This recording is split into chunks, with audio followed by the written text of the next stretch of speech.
당신을 괴롭히는 투자 고민 저희 아침엔 투자가 함께하겠습니다. 저는 허잼입니다. 여러분 안녕하세요. 저는 여도은입니다. 자, 오늘 국내 증시는 네. 상승세를 이어가고 있습니다. 좋네요.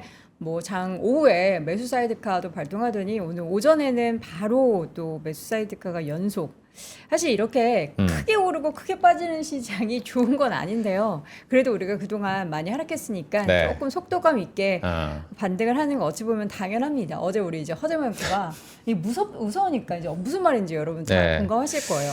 좀 차근히 맞아요. 급하지 않게 네. 급하게 우리가 막 걸어가고 뛰어가고 하다 보면 넘어질 수도 있고 밥 먹을 때도 급하게 먹으면 맞아요. 체합니다. 그러니까 예. 좀 천천히 갔으면 좋겠다라는 바람을 얘기했는데 예, 천천히는 무슨 나 지금 급해 죽겠어. 7천 오늘 드디어 회복을 해서 지금 7,101포인트 지나고 있고요. 5% 급등 그리고 나스닥이래. 코스닥은 2.5% 상승하면서 772선. 네. 코스닥은 진짜 아직도 멀었다. 뭐 많이 멀었고 1200 가려고 동훈 씨가 얘기했지만 멀었다. 저의 어제 발언 잠깐 좀 수정을 해야 될 것 같은 어떡해요? 게 천천히 좀 차근차근 길게 좀 갔으면 좋겠다라는 발언을 맞아요. 했잖아요. 왜 우리 시장이 너무 도박장 같으니까. 그렇죠. 근데 오늘 이렇게 올라가는 거 보면서 마음은 굉장히 좀 좋네. 더 올랐으면 좋겠고. 급하게 오르는 게 또 짜릿하죠. 짜릿합니다. 예. 그러니까 이게 레버리지 하신 분들 뭐 욕할 건 아니지만 이런 시장에서 얼마나 또 짜릿하죠. 짜릿하실까라는 생각도 들고요. 하락할 때도 찌릿했을 거예요. 찌릿하고요. 심장이 찌릿했고 예. 올라갈 때는 짜릿하고. 근데 뭐 아직 멀었어요. 지금 삼성전자가 여전히 지금 5% 급등해도 27만 원대 초반이고요. SK하이닉스는 오늘 장 초반 200만 원 회복했다가 현재는 197만 원대 기록이 되고 있습니다. 여전히 우리가 전고점까지 가는 길은 멀었고 빅테크 기업들의 실적 발표는 이제 우리나라 시각으로 내일 오전부터 진행이 됩니다. 네. 이 가운데 과연 우리는 시장을 뭘 보면서 안심 혹은 불안 둘 중에 뭘 선택해야 하는지 오늘은요 조금 더 풍성하게 그렇죠. 아침엔 투자 네. 한번 뿌려보도록 하겠고요. 먼저 이혁진 팀장 함께하도록 하겠습니다. 어서 오십시오. 네, 안녕하십니까. 네. 이혁진입니다. 이 월요일의 남자를 일주일에 2번 볼 수 있다는 거. 전 5번 보고 싶습니다. 그런 네. 거는 저희에게 굉장한 또 큰 선물이고 맞아요. 원래 네. 수요일에 또 안방 요정은 네네네. 저희가 또 박지훈 부장님이신데 개인 사정으로 인해서 오늘은 이혁진 팀장님과 1부 만나보고요. 2부는 저희가 이란전 관련해가지고 또 이슈 다뤄보도록 하겠습니다. 네네. 자, 이틀 연속 매수 사이드카가 나오고 있습니다. 정상적인 상황인 거죠? 뭐 사실은 지난주 말씀드렸지만 지금은 하나하나씩 검토하면서 넘어가야 되는 그렇죠. 장이에요. 지금 여러분들께서 조심해야 되는 점은 무조건 오른다 라고 하는 유튜버가 너무 많아지고 있어요. 너무 많아요. 다시 걱정하지 또요? 말라. 걱정하지 말라. 무조건 괜찮다. 이런 유튜브 너무 많아요. 그러니까 네. 그거 믿지 마시고요. 또 반대로 지금 기술적 지표에 근거한 이야기도 너무 맹신하시면 안 돼요. 왜냐면 이렇게 높은 변동성은 네. 기술적 지표가 하루 만에 깨집니다. 아. 자, 그래서 지금은 우리가 시선을 어디에 두고 우리 투자를 기준을 어디에 두고 자, 이런 고민들을 좀 많이 하면서 하나씩 좀 내가 투자를 늘릴 지표는 뭐냐, 네. 그 기준은 뭐 어떤 걸로 세울까 이거를 좀 해야 되는데 저는 그래서 오늘 좀 그런 것도 준비를 했습니다. 근데 결론은 오늘 또 흔들릴 거예요. 오늘도요? 저는 전자 닉스 레버리지 영향은 뭐 오늘도 보니까 장초에 여전히 있는 상황이고요. 네. 두 번째로 지금 우리가 올라가는 과정에서는 매크로 지표가 해소가 되지 않았습니다. 그러니까 장기채 금리가 거의 신고가를 가고 있는 지금 네. 미국에서. 가고 있는 상황이고 국제유가도 85달러가 위협되는 그러니까요. 다시. 상황이에요. 예. 자, 그래서 지금은 하나씩 점검을 해봐야 되는데 자, 그럼에도 불구하고 좀 비탈길이긴 하겠지만 추가 하락보다는 좀 상방이 열려 있다라고 생각을 합니다. 다만 이 열려 있는 것이 다시 9천으로 갈까? 이거는 근거 없이 말씀을 좀 드리는 것이고 네. 일단 기본적으로 우리 요 실링을 7,500 정도 단기적으로는 가능한 정도의 모멘텀이 나왔다라고 좀 말씀을 드립니다. 그러니까 이전처럼 우리가 막 4, 5월에 네. 네. 급등해서 뭐 일주일 만에 막 1000포인트씩 그렇죠. 올라서 앞자리가 네. 달라졌던 네. 그 시장이 이번에 다시 반등하면서 또 나타날 거야라는 막연한 기대감보다는 이번에는 확실하게 뭔가 확인하고 네. 신중하게 한 걸음 한 걸음씩 나아가야 한다라는 그런 말씀이신데 그럼 우리 투자자분들은 뭘 보면서 그 시장을 한번 평가를 하고 그렇죠. 따라가야 되는지 아니면 좀 앞서가야 되는지 한번 이야기를 나눠보겠습니다. 네. 개화 늑대 시간 이 얘기 사실 증시에서 많이 등장하는 네. 비유잖아요. 네.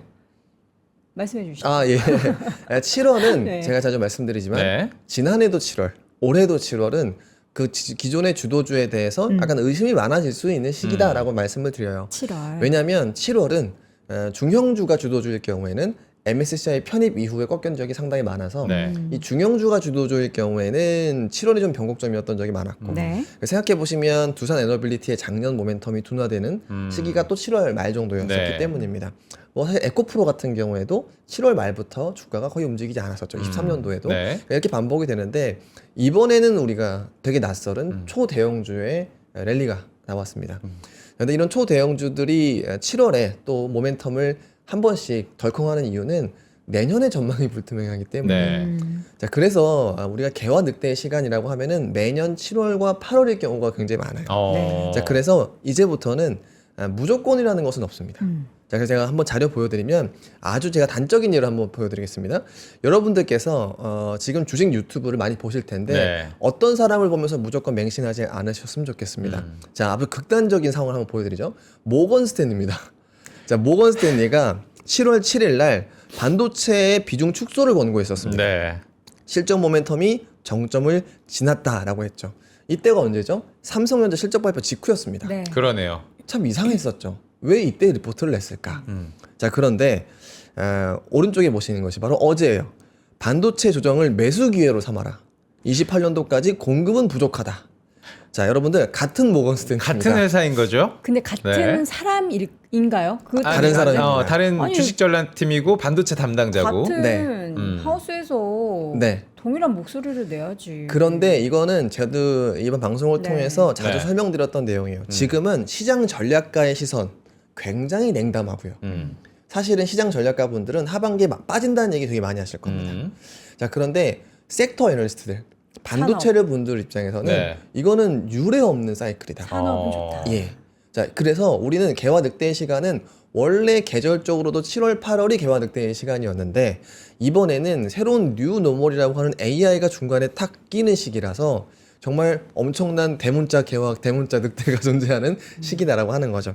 자 그런데 자 저는 투자라는 것을 이렇게 생각을 합니다. 기업이 좋으면 매크로는 노이즈다. 자, 이 사실은 지금은 그것조차도 굉장히 극단적인 상황인데 우리가 주식의 격언을 생각해 볼 필요가 있을 것 같아요. 결국엔 실적 따라간다. 결국엔 그 실적에 대한 체크만 잘하면 우리 투자가 실패할 가능성은 낮다. 이번에는 우리나라 이 변동성을 굉장히 높일 수 있는 이벤트가 있긴 합니다만 어쨌든 실적 자체가 우상향한다라고 하면은 네. 우리가 엄청 어려운 길이긴 해도 실적 따라간다라고 하는 거예요. 여기 또 하나 생각해 볼 게 워렌 버핏의 포트폴리오. 워렌 버핏의 버크셔 회사의 포트폴리오는 되게 흥미로워요. 애플과 알파벳을 동시에 들고 있습니다. 알파벳을 본인이 택했다라는 얘기를 하셨죠. 애플 비중은 점점 줄어들긴 하지만 네. 여전히 일부 들고 네. 있긴 한데 구글을 작년에 편입해서 굉장히 또 이슈가 있어요. 그렇죠. 맞아요. 어. AI가 허구일 경우의 승자는 애플이겠죠. AI가 진짜일 경우의 승자는 알파벳일 거고. 이것도 했지 수단이네요. 네, 그러면은. 그러니까 실제 했지. 버크셔 스웨이의 포트폴리오는 전부 다 플랫폼이에요. 어. 네, 뭐 비자라든지 이런 네. 카드사, 그다음에 소비, 오프라인 플랫폼 다 이런 것들이거든요. 자 이번에 저는 뭐 워렌 버핏이 물론 그 개별 기업을 버텀업으로 투자하시는 분이긴 합니다만 제가 봤을 때는 양방향 해지를 거신 것 같다라고 생각을 해요. 그러니까 이런 것도 우리가 반드시 지금부터는 알고 가야 되는 거예요. 네. 반도체라고 하는 것이 저는 AI라고 산업이 멀리 보면 결국에는 인프라가 훨씬 중요했구나라고 끝날 것 같다라고 저는 개인적으로 생각을 합니다. 이건 개인적인 생각이에요. 네. 왜냐하면 모델은 좋아지는데 한계가 있을 거고 인프라는 아직 너무 많이 부족하기 때문에 결국에는 지금 하이엔드한 모델과 설계냐 아니면 인프라냐 그러니까 이 산업 사이클의 성숙 사이클로 가면 갈수록 인프라 싸움이 되지 않을까라고 생각을 합니다. 하지만 그럼에도 불구하고 인프라가 아무리 좋아도 우리 매크로 변수를 무시할 수 없기 때문에 네. 이렇게 개화 늑대의 시간을 좀 보내고 있다라고 좀 말씀을 드리는 것이고 두 번째로는 자 제가 그래도 시장을 어느 정도 좀 비관해서 낙관으로 조금 돌릴 수 있을 만한 이벤트가 생겼다. 네.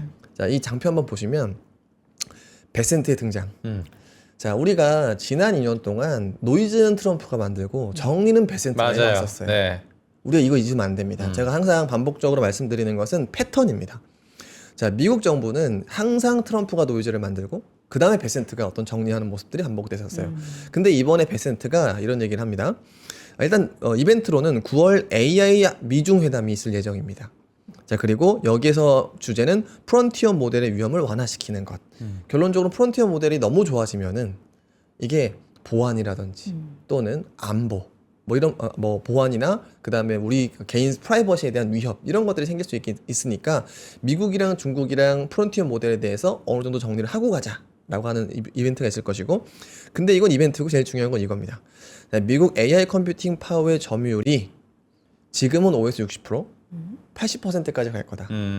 자, 그런데 이 AI 컴퓨팅이라고 하는 것은 절대 패배하면 안 되는 국가 전략이다.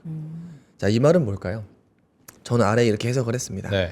자, 지금 시장에서 가장 걱정하는 건 뭘까요? 하이퍼스케일러 4개 회사의 캐펙스가 유지될 수 있을까? 그렇죠. 현금이 부족하면 어떨까? 자, 이거에 대해서 나름 전일 블랙록의 레리 핑크가 인터뷰를 통해서 이런 얘기를 한 적이 있습니다. 앞으로 이 컴퓨팅에 대한 자금 지원, 그러니까 예전에 모기지론이 탄생했듯이 이런 금융사들의 컴퓨팅 파워를 짓는 이 설립 자금 지원 이런 대출 상품이 많이 나올 것 같다. 정부 차원에서. 이거는 금융입니다. 어. 자, 근데 이번에 베센트가 얘기하는 것에는 정부도 자금 조달을 할 수 있는 새로운 주체가 될 수 있다라는 것을 저는 시사를 한다고 생각해요. 정부가 투자도 많이 하고 있고. 네. 맞습니다. 그렇기 때문에 항상 저는 그래요. 지금은 한 가지 제가 키워드를 말씀드리면 결국에는 내 시선을 어디에 둘까거든요. 근데 우리의 시선이 이 캐펙스에 대해서는 하이퍼스케일러 4개로 고정되어 있어요, 자꾸. 근데 사실은 이 뒷단에는 금융과 정부가 있기 때문에 네. 근데 여기에서도 이렇게 제가 말씀드리면 진짜 좋아질 거예요 라고 하죠. 근데 여기는 하나의 맹점이 있어요. 뭐요? 금리가 너무 많이 오르면 안 돼요. 네, 그러니까 은행이 결국에는 내가 돈을 빌려줘서 다른 데 빌려주는 것보다 여기에 투자를 해서 리턴을 더 많이 가져가야 되는데 지금은 사실은 리턴은 문제가 없는 것 같아요. 왜냐면은 지은 지 한 7, 8년 된 A100 데이터 센터도 돈을 잘 법니다. 그러니까 감가상가 떨어도 그다음부터 계속 수익이 발생하는 좋은 인프라인데, 근데 금리가 너무 올라가면은 네. 내 기대할 수 있는 비용 대비 수익이 낮아지잖아요. 자, 그렇기 때문에 금리가 너무 많이 올라가면 안 된다라고 하는 거예요. 그래서 금리가 조금 진정된다면은 지금 제가 말씀드렸던 이 좋은 모멘텀이 그대로 발현이 될 것이고, 시장에서 금리가 너무 많이 올라가면은 또 한번 의심은 하면서 체크할 것 같다라고 좀 말씀을 드립니다. 네. 자, 그 다음이 저는 이제 제가 강조드린 거죠. 단일 종목 레버리지. 네. 제가 이거 한번 정리할 필요가 있을 것 같아요. 왜냐면은 정부에서 대책이라고 하는 것이 지난주에 발표가 됐었고, 그 다음에 뭐 정부 관료끼리 대화를 하는 것도 우리가 생중계를 봤거든요. 네. 물론 이 유튜브 밑에 댓글이 악플이 엄청 많습니다. 근데 제가 이거에 대해서 어떻게 좀 생각하는지에 대해서 자, 금융위원회에서 이런 얘기를 했어요. 반도체가 원래 변동성이 확대되는 구간이었다. 글로벌 반도체의 공통 현상이었다라고 말씀하셨고, 그 다음에 외화 유출, 그러니까 무슨 얘기냐면 해외에서 2배, 3배 레버리지 투자자들이 조금 돌아오는 효과도 일부 있었던 걸로 파악이 되는군요. 볼 수 있다. 네. 네, 실제로는 효과가 나오진 않습니다. 근데 그것이 환율 안정에 기여를 했다. 사실 이거는 2가지 정도가 유튜브에서도 생중계됐고 보도를 통해서 나갔습니다. 네. 자, 그런데 실제 제가 제 이야기가 아니고 블룸버그와 로이터의 이야기. 블룸버그에서는 코스피가 비트코인보다 변동성이 높아졌다. 그런 얘기 많이 하더라고요. 네, 맞아요. 네. 자, 근데 이 코스피의 변동성은 실제 키옥시아가 상장된 니케이 225보다도 2배였다. 라는 얘기인 거죠. 거기에서 한국의 실제 가장 주목해야 할 위험 요인은 레버리지 ETF다라고 네. 주목을 했고, 그 다음에 로이터예요. 로이터는 조금 더 약간 그러니까 본인이 약간 한국 증시에 투자했을 수도 있어요. 되게 화가 났던 것 같아요. 물렸을 수도 네, 있고요. 무법천지 카지노가 되어가고 있다라고 얘기를 했어요. 자, 이 높은 변동성은 포트폴리오에 큰 피해를 입히고 있다. 그러니까 펀더멘털에 대한 시각을 왜곡시키고 있다. 자, 이게 무슨 얘기냐면요. 결론적으로 이겁니다. 자, 우리는 마찬가지예요. 사실은 바닥에서 레버리지 ETF가 나오면은 우린 2배 먹었을 거예요. 근데 고점에서 냈기 때문에 그러니까. 2배 손실을 냈다. 네. 사실 시기가. 지금 금융위원회에서는 이런 거에 초점을 맞추고 있는 것인데, 제가 지금 말씀드리고 있는 거는 변동성 그 자체예요. 그러니까 변동성 자체가 높아지면은 우리의 시선을 왜곡할 수가 있고요. 변동성이 높게 유지되는 자산은 자산으로서의 매력을 잃어버린다라는 얘기인 겁니다. 자, 실제 한번 뒤에 차트를 제가 보시면은, 자, 이게 우리나라가 왜 문제인지, 왜 글로벌 반도체랑 우리랑 따로 생각해야 되는 건지. 자, 이게 파란색이 미국의 빅스 지수고요. 그 다음에 노란색이 V 코스피. 너무 차이 나죠. 네. 근데 이랬던 적은 단 한 번도 없습니다. 네. 여러분들. 그러니까 아니 과거에 이력이 있으면 제가 인정하겠습니다. 없어. 예, 한 번도 없었습니다. 이런 적은. 그러니까 이쪽에서 일정 부분들이 이제 우리나라의 반도체 2사의 아웃퍼폼이라고 쳐도 이 부분조차도 4월에 피크아웃하는 조짐들이 보여서 사실 이 당시에 제가 되게 긍정적으로 봤던 이유는 네. 우리나라의 코덱스 레버리지 거래대금 비중이 엄청 줄었었어요. 그 되게 좋은 현상입니다. 그러니까 21년도의 꼭지는 코덱스 코스닥 코스피 레버리지 ETF 거래 비용이 너무 많이 올랐었어요. 본주보다. 그때 꼭지 만들어졌었죠. 근데 이번에는 정말로 제가 포모 아닙니다라고 4월부터 계속 말씀드렸던 거는 그랬던 증거가 없었기 때문이죠. 근데 그 이유를 생각해 보면 전자와 닉스가 너무 펀더멘털이 좋았기 때문에 그냥 본주를 사는 게 낫지라는 생각들을 많이들 하셨던 것 같아요. 자, 그런데 문제는 여기 지금 보시면은 전닉 레버리지가 요 네이비 차트입니다. 자, 이게 좀 두 가지 경로로 말씀을 드리는 거예요. 자, 이 돈이 새로 들어간 게 아니다라고 하면은 다른 걸 팔아서 들어갔죠. 그렇죠. 그 코스닥이 그래서 상식적인 겁니다. 주주 흘러내렸잖아요. 맞아요. 그리고 내가 전자를 들고 이거는 차츰 전자닉스한테도 파급이 되는 거예요. 네. 전자닉스로 사서 물렸어요. 그러면은 사실은 바닥이라고 하면은 전자닉스를 팔아서 레버리지를 사는 것이 바닥에서 빠른 수익 추구 가능하겠죠. 오, 또 그런 계산도 할 수 있네. 그러니까 왜냐면 이게 좀 이게 방법으로는 네, 그렇죠. 근데 그 한번 보시면 실제 이 거래 대금이 트렌디하게 전닉 레버리지 유지가 되는 상황에서 네. 나머지는 슬슬슬슬 줄어들고 있다라고 하는 거예요. 그러네요. 이게 문제라고 하는 겁니다. 그러니까 즉 첫 번째는 이 변동성 자체가 문제다. 두 번째로는 이 거래 대금이 파생 상품으로 계속해서 유출이 될 수밖에 없는 거. 그러니까 여러분들 오늘 아침에 장 반등했을 때 무슨 생각하셨나요? 오르네. 오후에 빠지겠지. 그러니까 다 변동성이 너무 맞아요. 크니까. 이렇게 자, 하다가 또 두 하나 시쯤 있죠. 빠진다. 하락 사이드카 걸리면 다음날 무슨 생각하죠? 반등하겠지. 모르겠지. 반등 사이드카 나오겠지. 모르겠지. 그러니까 오늘 상승 사이드카 나왔죠. 그럼 여러분들은 어떤 베팅을 하시겠습니까? 또 내일은 빠지는 거. 하락 사이드카 나오겠지. 그래서 실제 지금 흥미롭게 이게 컨센이 무서운 거예요. 네. 지금 여러분들 실시간으로 거래대금 상위 한번 보세요. 인버스가 10위 안에 두세 개가 들어와 있습니다. 그러니까 그러니까 이게 최근에 인버스 투자가 늘긴 했는데 오늘 또 그렇다라는 거는 네, 말씀하신 두 배로. 대로 맞네요.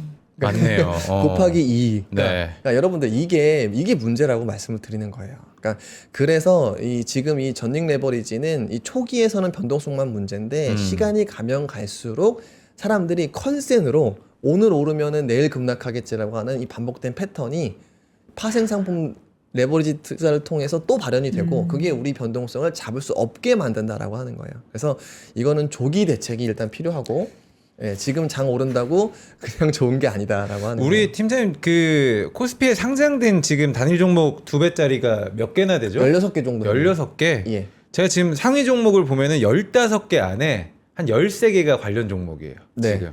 거래 상위가. 말씀하신 맞습니다. 거죠. 야. 근데 진짜 보니까 이거는 약간 지금 싸움이 벌어지고 있어요. 거래량이. 네. 인버스와 레버리지가 붙어 있어요, 순위가. 3위가 맞아요. SK하이닉스 단일 단일 종목 종목 레버리지라면 그 밑에 비슷한 거래량으로 인버스가 붙어 있고 네. 코스닥도 비슷하게 인버스와 그러네요. 레버리지 같이 붙어 있고 이게 카지노가 돼버린 겁니다. 해지하시나 다들? 투자와 해지? 카지노는 방향성이냐 변동성이냐. 어. 그러니까 우리는 변동성에 투자하는 장이 되면은 그럼 비트코인이랑 다르게 뭐가 있겠습니까? 그러니까. 그러니까 우리는 기업들이 상장되어 있는 겁니다. 기업들의 성장의 과실을 먹는 거고 우리가 매년 그러니까 지난해 우리가 뭐 때문에 우리가 싸웠습니까? 대주주 양도세 네. 기준을 높여 좀 달라. 배당소득 분리과세 그렇죠. 많이 늘려달라. 소득과세. 그러니까 장기 투자를 선호하는 쪽으로 갔을 때 우리 시장은 변동성도 낮고 너무나 좋았었어요. 맞아요. 네. 근데 지금 거꾸로죠.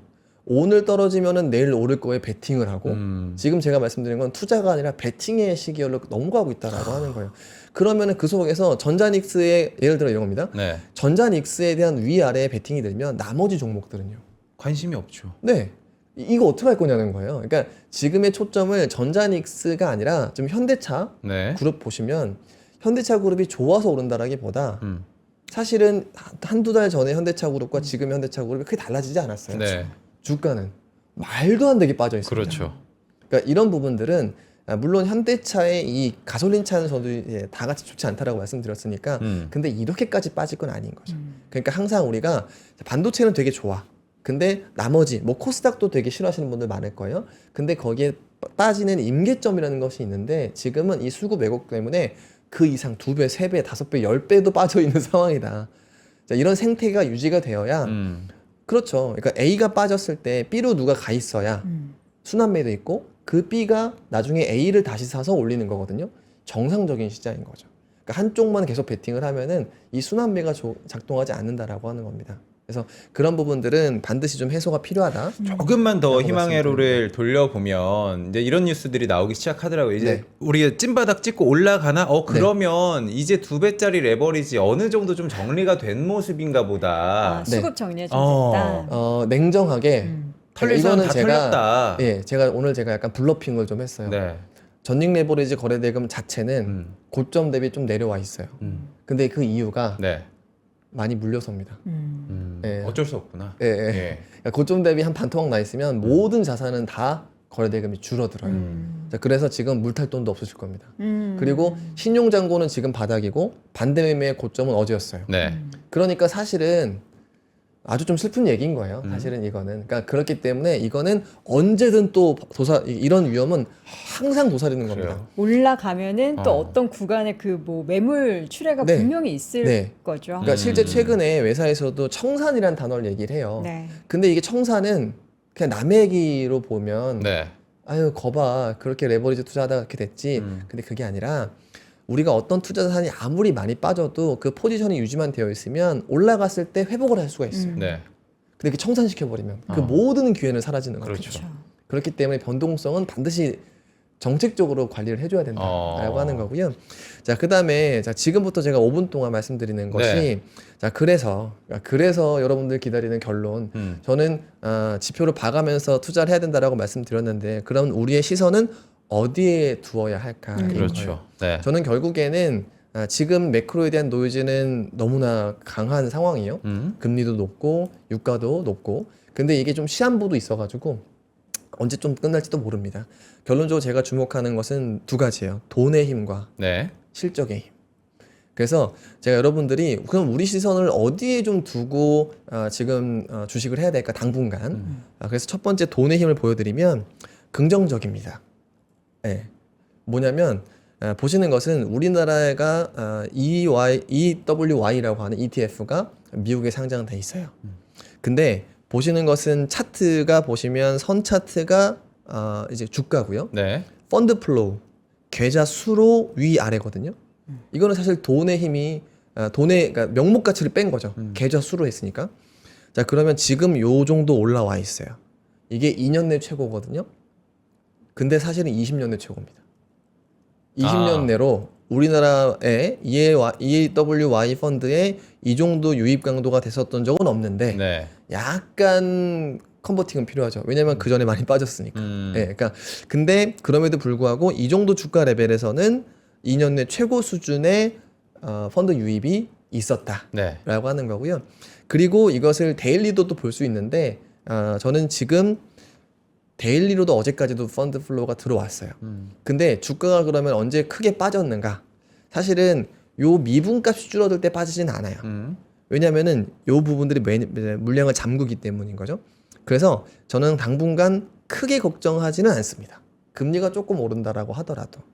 왜냐면은 지금은 일단 강한 매수세가 있었고 또 어제까지도 미분값은 조금 줄어들지만 그래도 펀드 플로우가 플러스로 계속 나오고 있었다. 지금 팀장님께서 크게 걱정하지 않는다라는 부분은 우리 시장에 돈이 유입이 되는 것들에 들어오기 대해서 갑자기 시작했다. 뭐 뚝 끊기거나 뭐 이런 것들에 대한 예, 걱정. 조심스럽지만 네. 오늘 오전에 외국인이 소폭 매수세. 네. 그러니까 이게 포지션으로 장난치는 거냐, 아니면은 조금 들고 가려고 들어오는 거냐. 네. 그러니까 현물 매수를 하는 척, 네. 선물 매수도 이게 최근에 하는 1, 척. 2주가 계속 그랬죠. 어. 외국인들이 장난쳤었어요. 근데 지금에는 점점 우리 주식이 좀 낮다라고 해서 조금 싼 매력으로 들어오는 매수세가 분명히 존재한다. 네. 싸긴 싸죠. 예. 많이 싸죠. 그리고 이 기저에는 우리나라의 환율이 나름 안정화되고 있는 것이 크게 기여하는 것 같다. 1470원대입니다. 네. SK하이닉스 ADR 상장 네. 이후에 그 외화를 많이 가지고 왔잖아요, 달러를. 네. 그 힘이 진짜 강하네요. 그것도 있고 제가 사실은 월요일에 조금 더 설명을 드릴 텐데 다음 주 월요일. 자, 핵심은 네. 기준금리의 차이가 환율의 레벨을 보통 만듭니다. 네. 장기적으로 보면. 근데 되게 재밌는 구간은 관세라고 하는 것 때문에 미국은 기준금리를 우리만큼 내리지 못했어요. 네. 우리가 그래서 먼저 올라갈 때도 음. 우리보다 덜 올릴 수밖에 없습니다. 그럼 그 차이는 자연스럽게 그렇죠. 좁혀질 수 우리는 3번 정도 인상을 할 룸이 남아있다라고 네. 생각하고 많으면 4번 할 수도 있습니다. 근데 미국은 저는 내년까지 많이 올려야 2번 내지는 1번 또 시장 그 하우스별로는 1번 인하도 있어요. 그러니까 이런 부분들이 있기 때문에 어쨌든 기준금리의 한 미간 차이가 좁혀지는 구간에서는 원화는 좀 안정되는 패턴이 나왔었다. 자, 그래서 ADR 영향도 있지만 우리나라의 기준금리 인상 속도가 미국보다 빠를 것이라서 환율이 ADR 매수 이후로도 막 푹 튀거나 이러기는 좀 쉽지 않지 않을까라고 좀 생각을 합니다. 네. 그다음에 이제 두 번째로 네. 자, 여러분들이 제가 지난 방송에서 하이닉스 왜 갑자기 이렇게 많이 팔았을까? 근데 이거는 과거에도 있었던 일이다. 과거에도 네, 그러니까 언제요? 보시면은 제가 차트 하나 가져왔는데 이게 보시면 하이닉스의 영업이익률과 뒤에 보시면 월간 수익률이에요. 그러면은 우리가 하이닉스를 언제 쇼크가 나왔냐면요, 영업이익률의 고점에서 나왔습니다. 항상 영업이익률의 고점에서 환호하다가 다 던지고 이번에도 환호하다가 지금 영업이익률 고점 같으니까 다 던지고. 근데 이 던지는 레벨이 월간 수익률로 보면은 리만 브라더스급의 하락폭까지 왔었다라고 말씀을 드리는 거예요. 네. 자, 그러면은 지금부터 중요한 점. 예전에는요, 하이닉스가 영업이익률 고점 찍은 다음에 거의 적자 수준 부근까지도 빠졌었어요. 네. 그쵸? 왜냐면 영업이익률이 아주 줄어들 때 이거는 사실은 이게 이 업의 본질을 아셔야 되는데 전자닉스가 이렇게 어려우면 나머지 기업들은 예전에는 메모리가 많았으니까 망했죠. LP단 파산했었습니다. 네. 그러면 공급이 줄어들죠. 네. 그럼 2년 뒤에는 슈퍼사이클이 옵니다. 근데 그 이유는 이 비트그로스가 옛날에는 50, 80 막 이랬어요. PC나 스마트폰 보급기에. 지금 15 막 이렇게 계속 우하향했었거든요. 근데 올해부터는 20% 비트그로스가. 그러니까 AI의 수요가 진짜 좋아지는 건 내년입니다. 네. 지금 최태원 회장 이야기만 보면은 3에서 50%까지 나올 것 같거든요. 그럼 우리 PC 보급기랑 비슷해지는 거예요. 그렇기 때문에 사실은 과거처럼 완전히 돌아가지는 않을 것 같다. 자, 근데 그거는 저의 주장인 거고 지금부터는 여러분들 팩트를 봐야 되거든요. 그게 오른쪽이에요. 지금 코스피의 EPS 증가율이에요. 근데 27년도와 28년도를 비교했습니다. 이게 꺾이기 시작하면 답 없는 겁니다. 네. 근데 오히려 지금 3월부터 지금까지 더 올라가고 있어요. 그리고 우리가 얘기하는 이 공포의 28년 모두가 지금 28년도에 문을 엄청 안 좋아질 것처럼 얘기를 하는 거죠. 네, 특히나 네, 전략가분들이.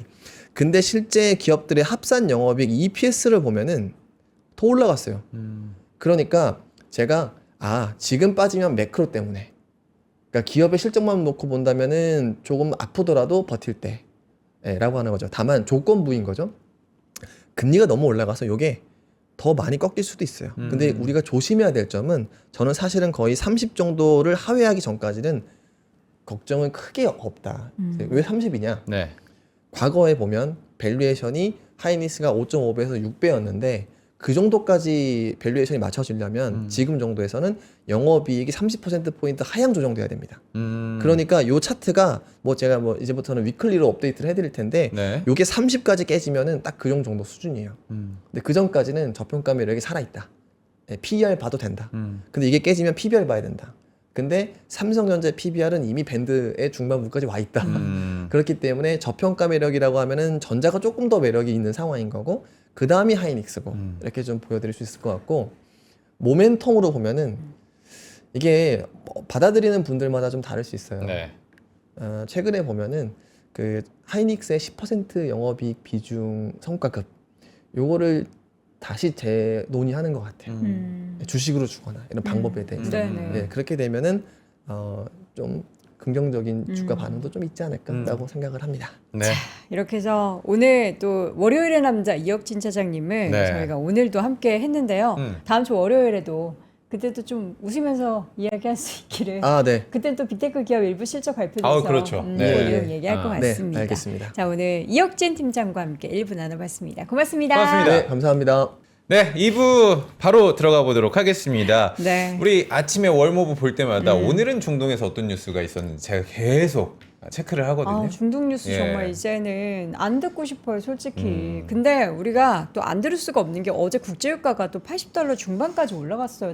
WTI 기준으로. 사실은 도훈 씨 말씀이 맞는 게 이 우리가 가장 염두하고 있는 거는 유가, 우리 휘발유가, 그쵸. 그리고 물가 건들면 안 되는데 이런 맞아요. 상황인데 일단 중동 상황을 이분과 이야기를 좀 나눠보도록 하겠습니다. 네. 우리 N2의 전병아 위원님 오랜만에 만나보겠습니다. 나와주시죠. 어서 오세요. 네, 안녕하십니까. 네. 위원님을 안 보는 게 더 좋은가요? 중동 상황이 끝나야 네, 좀 뭐 자주 안 보일 그렇죠. 것 같기도 하고요. 네, 사실 제가 요즘에 좀 안 좋은 시그널로 나오긴 하는데 다행인 거는 시장이 지금 신경 안 쓰고 있는 것 같아요. 시장은 네. 그것도 사실 변화된 거긴 해요. 우리가 사실 지난번 맨 처음에 전쟁 터졌을 때도 네. 처음에는 물론 크게 하락했지만 음.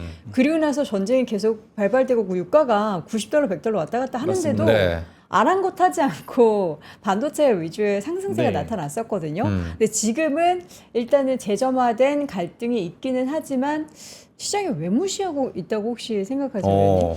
일단은 뭐 지금 약간 어수선하거든요. 네네. 트럼프가 협상을 뭐 안 하겠다라고 하지만 중재국들은 또 10일 정도 휴전하자라고 그렇죠. 네. 얘기도 하기도 하고요. 어.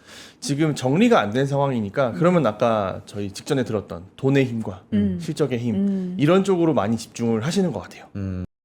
지금 상황에서는 그러면은 뭐 협상을 할 수도 있고 아니면 더 격화될 수도 있고 어느 방향으로 그렇죠. 베팅하기에는 이제 그쪽보다는 나는 결국엔 그럼 실적이나 이 수구에 움직이는 시장의 본질을 보겠다라는 심리가 지금 더 크다라는 말씀이신데 지금 상황이 뭐 어떤 상황인지에 대해서 우리가 진단을 할 필요가 있잖아요. 네. 위원님께 생각하시는 지금 미국과 이란의 이러한 갈등 그 본질은 뭐고 이게 어떻게 흘러갈 거라고 좀 예상을 하시나요?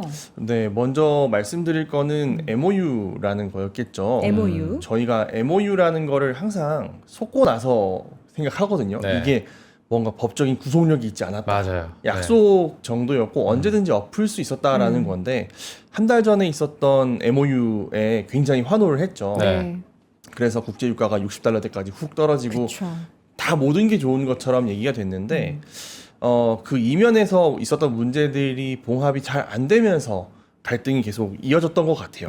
그래서 지금 자료를 보시면 60일 정도 저희가 쉬는 기간을 가졌던 거거든요. 네. 이거는 이제 끝이 아니라 중단 정도였다라 보시면 될 것 같고 여기 보시면 중간에 뭐 상선 공격들도 당연히 있었고요. 계속 공격들도 이어갔었었고 그래서 트럼프가 이제 7월 7일 정도 나토 회의에서 얘기했을 때 표정을 좀 보면 약간 현타온 느낌이었던 것 같아요. 잘 모르겠고 일단 협상은 안 된 것 같다. 이제 톤이 그런 톤이었거든요. 그러면서 다시 이제 재점화가 되기 시작했던 거니까 한 달 정도의 허니문 기간이 끝났고요. 다시 이제 서로 간에 봉합이 될 수 있을 것인가에 대한 다시 본질적인 질문으로 돌아가는 것 같습니다. 네. 그래서 여기 타임라인 보시면 주변 국가들은 좀 쉬었으면 좋겠어요. 왜냐하면 이제 또 미국이 호르무즈 해협 막고 있는 이란 세력 약화시킨다고 폭격을 막 하니까 이란 또 보복하잖아요. 네. 그래서 뭐 쿠웨이트나 이런 데가 좀 적당히 좀 하자. 우리 여태 같이 잘 살고 있었는데 이런 톤이거든요. 그래서 이런 중재 노력이 있었음에도 불구하고 계속된 부담들이 있었다. 그래서 저희가 기대해 볼 수 있었던 건 뭐냐면 요거였거든요. 이라크 총리의 미국 방문. 이건 별건 아닌데요. 네. 사실 이라크에서 뭘 하고 싶었냐면 이라크는 그 페르시아만 걸프만 안쪽에 있어요. 네. 그래서 뺄 수 있는 방법이 없다 보니까 피해가 극심했고 미국 돈 받아가지고 파이프라인 짓는 건데 저희가 이제 앞으로 길게 봤을 때 주목해야 될 포인트는 파이프라인일 것 같아요. 그래서 제가 생각하기에는 시장이 이거를 애써 무시하는 이유들 중에 하나는 약간 러우 전쟁처럼 생각하는 게 아닌가. 거기서 계속 지지고 볶고 있더라도 네. 이미 올라가 있는 유가에는 어느 정도 적응을 좀 했고 올라봐야 얼마나 오르겠어? 그러면 그 기간들 동안 파이프라인 연결해서 석유를 뺄 수만 있으면 아예 끝난 게 아니면 괜찮다라는 생각들도 좀 하시는 것 같았어요. 네. 그래서 이런 파이프라인 건설이나 이런 부분들이 좀 중요했던 것 같습니다. 파이프라인을 만든다고 그걸 또 가만히 보고 있을 이란인가 싶기는 한데 저는 이제 네. 개인적으로 봤을 때 결국에는 지금 미국 내에서도 여론이 굉장히 안 좋아지고 있지 않습니까? 미군의 맞습니다. 사망자도 계속 나오고 있는 상황인데 이게 많은 분들이 그 미국이 원하는 건 뭐였을까? 그러니까 목표가 뚜렷하지 않은 전쟁이다 보니까 끝도 굉장히 불분명해지는 것 같은데 결국에는 그 가운데 핵이 있다라는 얘기는 하는데 네네. MOU 끝나고 나니까 이란이 다시 핵을 뭐 만들 수 있다 이런 얘기도 나오고요. 어떻게 봐야 네. 됩니까? 먼저 여기 이제 보여드릴 장표를 보시면요. 최근에 CNN에서 보도가 나왔어요. 여기 이제 벙커버스터 하나, 둘, 세 방. 네. 지금 오늘 트럼프 대통령이 또 얘기했죠. 무슨 도끼산인지 뭐 곡괭이산인지. 곡괭이산. 네. 곡괭이산. 그럼 거기다가도 또 벙커버스터 쏘겠다. 네. 산도 많아요, 이란에는. 근데 그 산 밑에 이런 시설들이 있는데 그러니까. 지난번에 말씀드렸던 것 같아요. 양국 간에는 사실 신뢰가 없습니다. 서로 속이고 통수에 통수를 거듭하는 그런 관계였기 때문에 트럼프가 MOU를 하고 딱 보니까 얘들이 협상은 강짜를 부리면서 지지부진하고 돈 준다는데 돈 갖고는 안 된다고 얘기하고 그래놓고 보니까 콘크리트로 덮고 있고 보강하고 있고 여기 안에 뭐가 있구나. 이 그러면 안에 핵 있나? 그렇죠. 뭐 핵이든 핵 개발 시설이든 여기는 네. 뭐 또 탄도미사일, 로켓 추진체 이런 데를 만든다라고 하는데 그런 게 준비가 되고 있으면 의심이 되잖아요. 그렇죠. 손가락 이렇게 꽂고 있는 것처럼 네. 거짓말하면서 그런 느낌이라고 보면 사실 저희가 요 이벤트를 할 때 MOU라는 걸 다시 보게 되면 이게 핵심입니다. 이거예요. 근데 왜 이게 중요하냐? 그때도 한번 말씀드렸는데 결국 미국은 글로벌 패권 국가고요. 글로벌 패권 국가 입장에서는 지역별로 좀 힘센 애들이 나오는 걸 원하지는 않아요. 그렇죠. 거기에서의 약간 대장 이런 걸 원하지 않는데 뭐 아시아에서 중국은 그럴 수 있다라고 네. 치고요. 그건 또 나중에 해결해야 될 문제인데 그러려면 중동에서의 뭔가 패권국이 나오면 안 되거든요. 그러면 그게 이제 이란이라는 생각을 하는 것 같아요. 그래서 이란을 못 건드리는 이유가 뭔가? 그러면 얘네들이 핵을 가지면 안 된다. 우리가 건드릴 수가 없다. 이란이랑 또 북한이랑 친하잖아요. 네. 핵무기 갖고 있으면 끝났다. 음. 이제 이런 생각을 할 수 있기 때문에 이거를 어떻게든 막기 위해서 쉬자 했고 그리고 쉬는 대신에 돈 줄게. 돈 많이 줄게. 근데 제가 이걸 보면서 좀 의아했던 거는 보통 협상 절차나 앞으로 어떻게 할지 이런 거는 그냥 한계 조항으로 해서 네. 구체적으로 쓰고 이렇게 하면 되겠다라고 하는데 관련된 조항이 엄청 많아요. 그러네요. 뭐 유엔 안전보장 이사회 이런 데 승인도 받아야 되고 단계적으로 가야 되고 이거를 하나하나 규정을 해놨다라는 게 MOU를 처음 할 때부터 어차피 안 믿은 것 같아요 서로. 그래서 최대한 많은 보장을 명시화해서 이렇게 가자라고 했기 때문에 이게 되게 취약했다라는 뉘앙스가 좀 느껴지는 겁니다. 그래서 지금 왜 이란을 때리냐, 목적이 뭐냐라는 네. 질문을 돌아가서 보면 이란이 핵을 가지지 않고 그냥 중동에서 고만고만한 애들끼리 같이 잘 살았으면 좋겠다. 이제 끝끝내는 뭐 아브라함 협정 2단계 뭐 이런 거를 원했을 것 같아요. 이게 참 쉽지 않은 상황이기도 하고, 그러니까 여러 이제 유명한 말들, 격언을 보면은 전쟁의 시작은 너무 쉽지만 전쟁의 끝은 시작보다 너무나 몇백 배가 어렵다 뭐 이런 얘기가 좀 있는데 이번에 좀 나온 얘기가 이제 호르무즈 해협만 중요한 줄 알았는데 홍해까지 막을 수가 있다. 네. 그러면 이미 사실 막혀 있나요? 있나요? 이미 뭐 후티 반군이 막혔다라고 했으니까. 네, 지금 이제 오피셜리는 완벽히 막힌 건 아니고요. 그 사우디아라비아에서 나오는 배만 네. 막겠다 이런 톤입니다. 그래서 트럼프 대통령도 얘기를 한 게 다 막으면 우리가 공격을 하겠다. 그런데 아직 개입이 없잖아요. 네. 그러면 다 막힌 거는 아니고 일부 상선에 대해서 돌아가세요 하면 돌아가는 그런 과정이라고 보시면 될 것 같아요. 위원님, 이 전쟁은 끝나긴 할까요? 그러니까요. 사실 지금 러우 전쟁이 보면 뭐 있으니까. MOU 내용에서 보면은 처음에 MOU 내용 공개가 됐을 때부터 미국이 이거 경제 제재 다 풀어주고 물론 핵을 포기한다는 대전제가 네. 깔리기는 했지만 이거 이란한테 다 맞춰주는 거 아니야? 그럼 결과적으로 이거 미국이 진 게임이었네, 그렇죠. 진 전쟁이었네. 네. 이렇게 평가를 했는데 그 MOU 내용에 대해서 이란은 사실 받아들일 생각조차 없었고 모든 걸 다 취하고 싶은 그 속내가 지금 드러나는 게 호르무즈 해협에 대해서도 이번에 공격 처음에 좀 강력하게 대응했을 때 5만 쪽 항해를 이렇게 맞아요. 지나는 배들을 막 공격하면서 너네 왜 우리 쪽 배, 우리의 통솔하에서 지나가지고 왜 5만 쪽 붙어서 지나가? 하는 그런 태도를 지금 이란이 보이고 있단 말이에요. 맞습니다. 그래서 이란은 절대 포기를 아무것도 안 하겠구나. 이런 상황에서 과연 이 전쟁은 끝날까? 안 끝날 것 같아요. 확실히 그 중동 전문가가 되셨어요. 안경 있어야 되는데. 안경 있어야 워낙 이 변신할 수 이슈를 많이 있는데. 다루다 보니까 그렇지 예. 않나요, 위원님? 맞습니다. 제가 그래서 처음에 MOU 체결됐을 때부터 좀 불안했던 게 어. 협상을 한다라고는 했는데요. 이란이 계속 주장했던 거는 뭐냐면 60일 동안은 공짜고 그 이후부터는 우리가 어떤 방식으로든 돈을 받겠다라는 얘기였어요. 네. 그거는 미국이 납득하기 좀 어려운 요인이긴 합니다. 왜냐하면 미국은 글로벌 패권국으로서 이러한 공해상이나 지나다니는 거를 무료로 만들어 놓는 의무가 있거든요. 네. 공공재화를 지켜줘야 되는 건데 네. 그게 안 되는 거죠. 이게 여기 장표 보시면 이제 이란이 얘기하는 게 이런 거예요. 처음에 주장했던 거는 자 여기 원래 있던 길 여기는 미안하지만 우리가 기뢰를 깔았는데 우리가 기뢰가 어디 있는지 잘 모르겠어. 아 이란이. 그래서 왜냐면 떠다니잖아요. 네. 어딘가에 있을 거야. 제거는 하는데 혹시나 터질 수 있어. 그러면 우리가 안 깐 곳이 여기니까 일로 분할해서 이제 상행 하행 다녀라를 얘기를 했는데 이란이 여기서 노린 거는 뭐냐면 60일 뒤에 여기가 아시겠지만 이제 대부분 다 아시잖아요. 여기는 깊고 여기랑 여기는 얕고 네. 네. 그래서 뭐 암초가 걸릴 수도 있으니 우리 도선사들이 좀 이끌어주면 너네가 서비스 이용료 정도는 낼 수 있지 내고. 않을까? 한 1%? 그게 뭐 바로 이런- 통행료죠. 그렇죠. 아. 통행료겠죠. 그래서 그런 얘기를 했던 것 같아요. 그리고 여기 아래 장표를 보시면 요즘 얘기가 나오는 여기 아래 쪽이죠.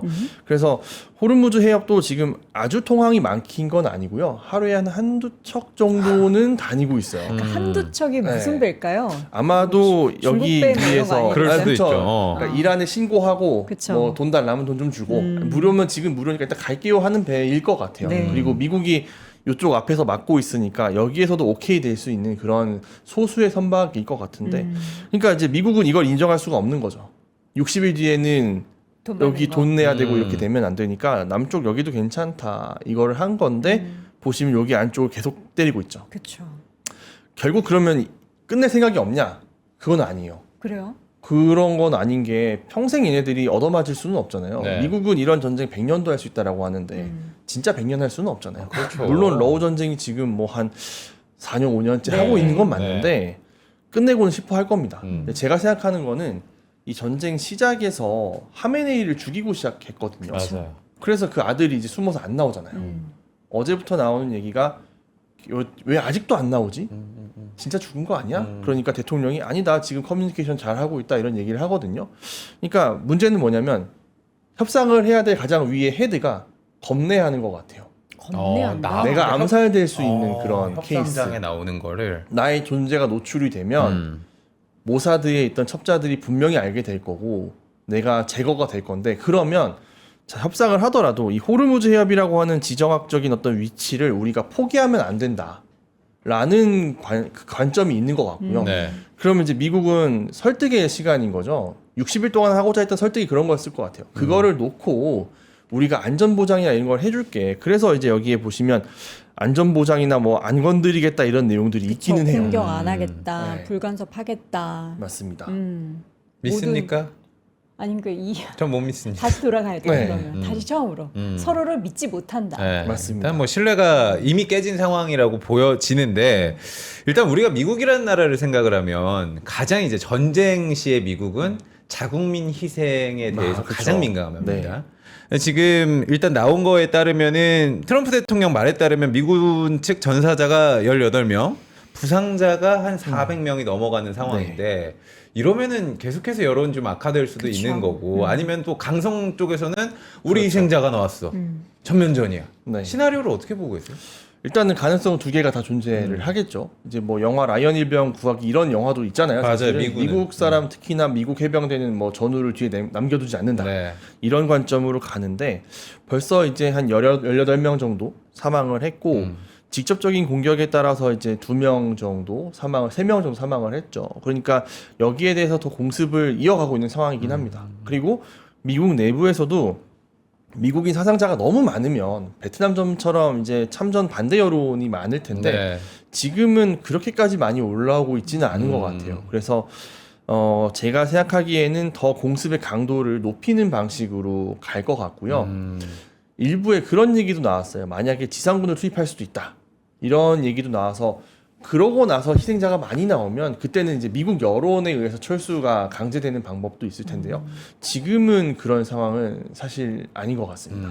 사실 오늘 아침 뭐 네. 보도된 내용에 따른 우리나라에도 다시 한번 호르무즈 네. 해협 쪽으로 군함을 아, 그래요? 또 어. 파견해달라고 재요청했다라고 하는데 우리나라도 사실 그때는 거부 의사를 밝히긴 했는데 그렇죠. 이번에는 또 어떻게 해야 하는지 약간 정치적인 부분에 있어서 계속 힘든 상황이 연출되고 있습니다. 네, 정무적인 판단으로 잘 결정을 해야 될 부분인 거거든요. 근데 지금 글로벌 분위기가 도와주지 않는 분위기는 맞아요. 합니다. 우리만 그런 게 아니라 대부분 다 좋아하지 않는 거고요. 네. 제가 좀 걱정하는 포인트가 있는데 사실 네. 이런 전쟁이나 이런 거는 그렇게 중요하지 어, 어. 않아요. 오늘 말씀드릴 가장 키 포인트가 여기 요 장표인데요. 네. 거짓말이 반복이 되고 있잖아요. 거짓말. 그렇죠. 서로 간의 속이기. 그러니까 사람 네. 시장 입장에서는 MOU를 만약에 체결한다. 아니면 휴전을 체결한다. 아까 전에도 말씀하셨지만 못 믿겠어요라고 네. 말씀을 하시잖아요. 그런 신뢰 상실이 좀 중요한 문제인데 저는 원래 그러니까 요게 한 몇 달 전에 제가 썼던 건데 네. 여기 나쁜 쪽 워스트 시나리오 핵무기로 달려가고 이제 문 닫고 이렇게 하는 강경 시나리오가 최악이거든요. 장기로 그쵸, 봤을 때. 그쵸. 이제 아예 단절하고 이제 핵 개발로 만들어서 이제 터치다운 하듯이 핵 개발하면 끝. 나 핵무기 갖고 있으니 건드리지 마. 네. 이렇게 가는 건데 그러려면 이거를 작동을 좀 제어하고 있던 게 온건파예요. 물론 이란 안에서의 온건파입니다. 그러니까 이제 그들의 입장에서 상대적으로 이제 그래도 말로 해결하려는 사람이 네. 온건파인데 미국이랑 썩 좋지는 않아요. 얘네들이 그래도 이제 결국에는 선을 놓고 갈라보면 그나마 미국이랑 좀 얘기라도 할 수 있는 입장이잖아요. 근데 얘네들이 MOU가 이제 파기가 완벽히 되고 단절이 되고 다시 완벽한 전쟁의 상태로 이란 입장에서는 지금 뭐 전면전이다 이런 얘기를 하는데 그러면 지금 협상을 하는 사람들의 설 자리가 없어져요. 근데 이란이랑 미국 관계가 이런 역사의 반복이었거든요. 그러니까 지금 보시면 여기 최근에 나온 기사를 보면서 제가 걱정을 했던 게 뭐냐면 그 장례식에 이제 하메네이 장례식 요런 데서 협상을 담당했던 외무장관하고 현직 대통령이 위협을 당하거나 돌을 맞거나 그런 케이스가 있어요.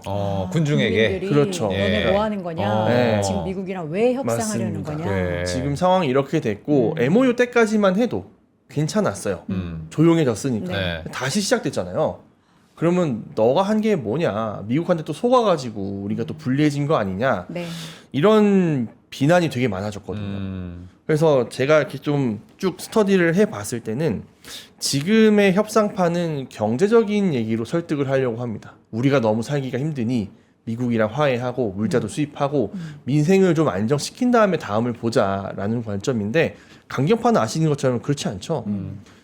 이제 먹고 사는 것보다 앞섰다라고 하는 건데 지금은 협상이 깨지게 됐으니 얘네들의 위치가 되게 위축된 거고요. 이러한 사건들이 되게 많아요. 네. 여기 하티아미 대통령 그리고 로하니 최근에 JCPOA를 체결했던 요 두 분이 역사적인 흐름을 봤을 때 온건파예요. 네. 미국이랑 협상을 하고 뭔가를 얻어내고 관계 개선을 도모했던 사람들인데 그때마다 문제가 생겼어요.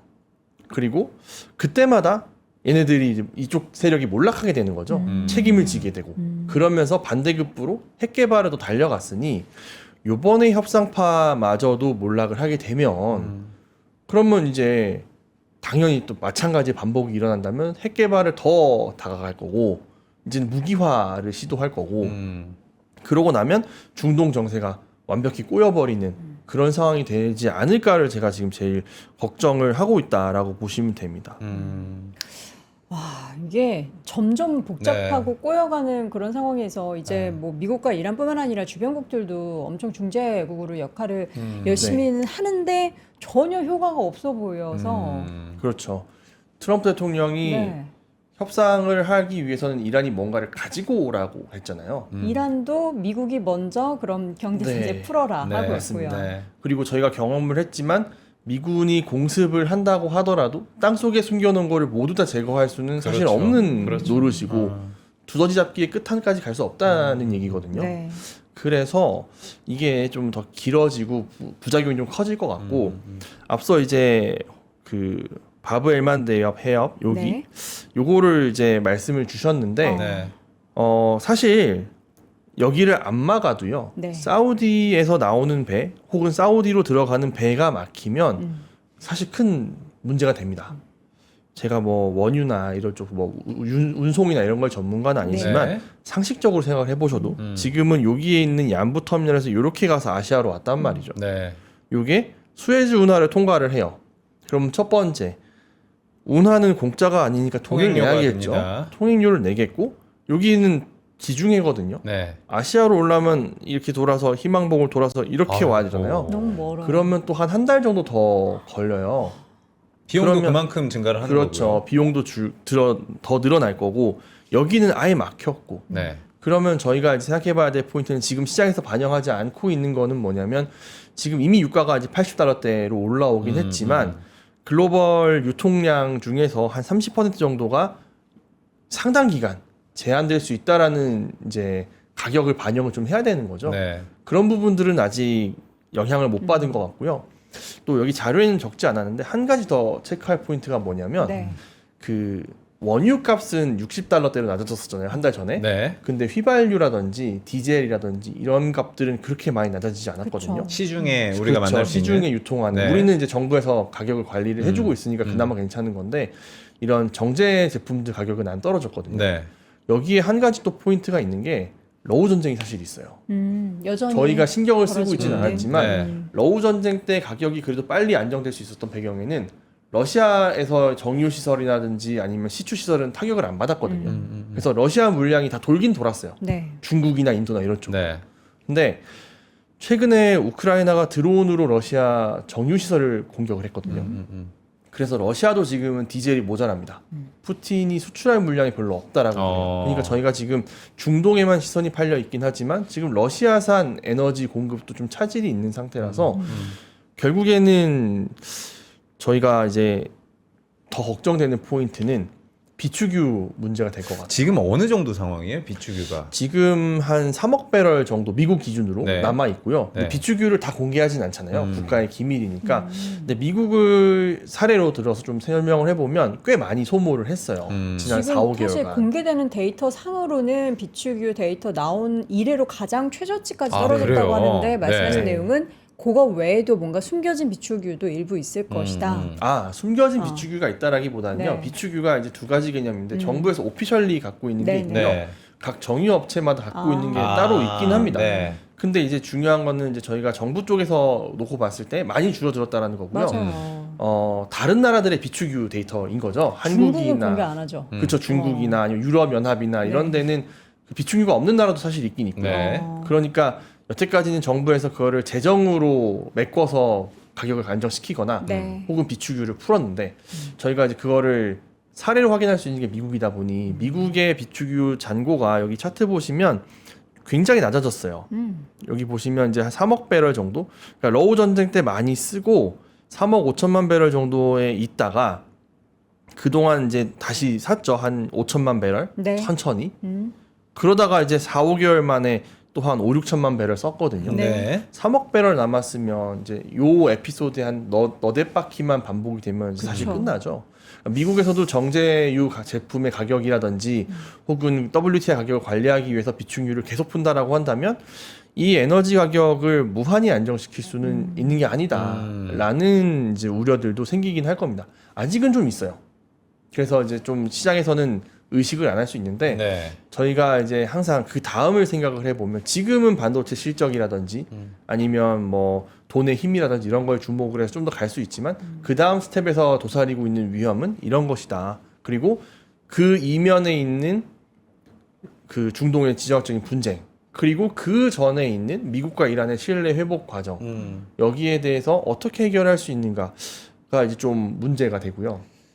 제가 생각했을 때는 트럼프 대통령이 사업가니까 단판 짓는 걸 좋아하는 것 같아요. 협상 테이블에서. 네, 협상 테이블에서 저쪽의 헤드와 내가 나가가지고 이제 터치해서 줄 거 주고 받을 거 받고 딜 던 이렇게 하는 걸 좋아하는 것 같아요.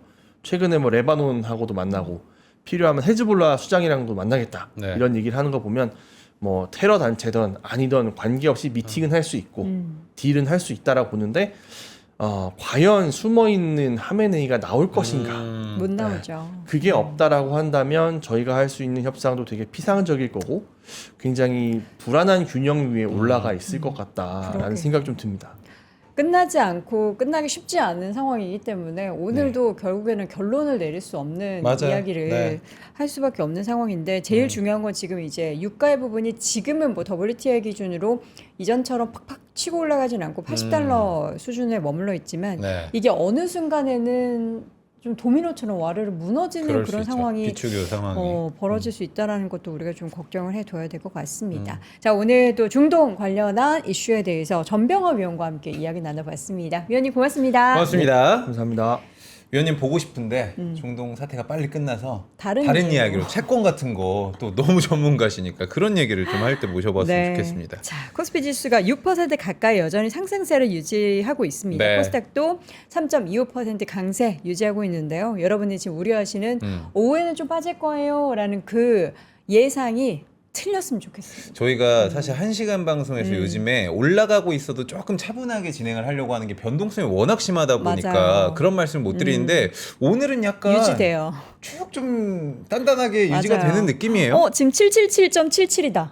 방금 전에. 네, 저 봤어요. 코스닥. 네, 네. 여러분 저희가 행운의 숫자 맞아. 7 5번을 봤습니다. 오늘 오후에는 부디 여러분이 생각하시는 그런 부정적인 상황이 펼쳐지지 않길 바라겠고요. 저희는 내일 오전 10시에 다시 돌아오도록 하겠습니다. 여러분 오늘도 고맙습니다. 고맙습니다.